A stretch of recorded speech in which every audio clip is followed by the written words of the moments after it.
Why can't autistic people advocate for themselves? First, I want to be clear on something.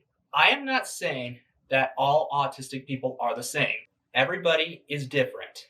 That includes autistic people as well. What I'm sharing with you within the topics that I present is based upon my own personal experiences and others that can relate to me. One of the reasons why it's hard for autistic people to advocate for themselves is because it's knowing how to respond to a certain thing. It's knowing what to say is the biggest problem. Knowing how to describe what's going on or how to identify with what's going on. Now, it's easy to say something simple like, please stop, when someone is doing something that bothers you. But oftentimes, we are going to be running into people who will respond by saying, what am I doing? How am I upsetting you? And breaking it down makes it hard for us. Now, it is true that a lot of people like to play the victim or play stupid and pretend they don't know what's going on. And they also like to act as if you are the one who's being the problem. But a lot of autistic people are very blunt, very black and white. And it's hard for them to decipher whether or not the other person is playing games with them or not. That's why autistic people want to take the time to think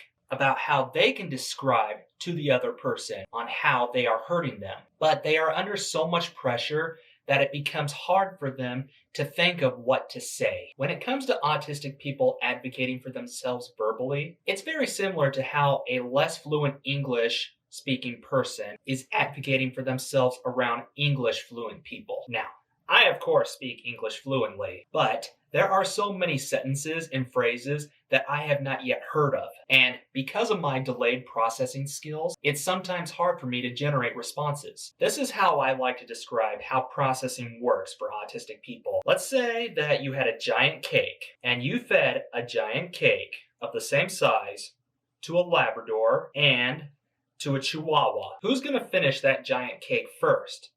The Chihuahua or the lab? Obviously the lab, because the lab is so much bigger. The Chihuahua would need more time to not only eat the cake, but to digest it as well. That's similar to how it is with autistic people when it comes to processing. Another thing that comes into play is that people like to interrupt. One reason I found out as to why people like to interrupt is because they believe that you have no charisma. And it wouldn't surprise me if an autistic person was tasked with advocating for himself against somebody, that the other person would repeatedly interrupt him. From my own experience, when I'm trying to explain things and I get interrupted, my train of thought also gets interrupted and I'm thrown off track as to what it was I was going to say. Also, I'm overcome with the feeling of how rude it was for the person to interrupt me. Other reasons as to why people like to interrupt during a confrontation is because they think they already know the answer to what they're going to ask you. And when you're trying to answer,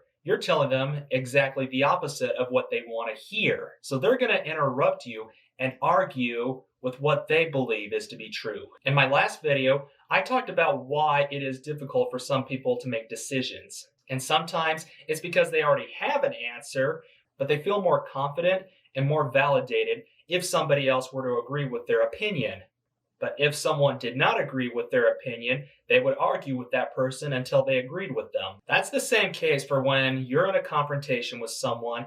They ask you a question, you try to answer, and then they just immediately cut you off. It's also because they are given a sense of superiority when they feel like they are right. In order for autistic people to better advocate for themselves, they need to be taught how to prepare for certain situations. Sometimes I would have my mentor sit behind me when I'm faced with a task where I have to advocate for myself, and he would observe the conversation between me and someone else.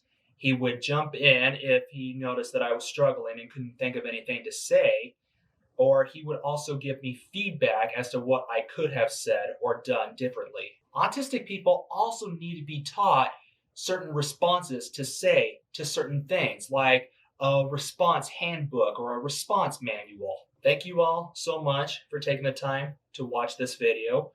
I do believe that it's very important for people with autism to be taught how they can better stand up for themselves and advocate for themselves. Please be sure to stay tuned for more content related to my autism experiences Please be sure to give this video a thumbs up, hit that subscribe button, and leave a comment in the comments section below. Thank you.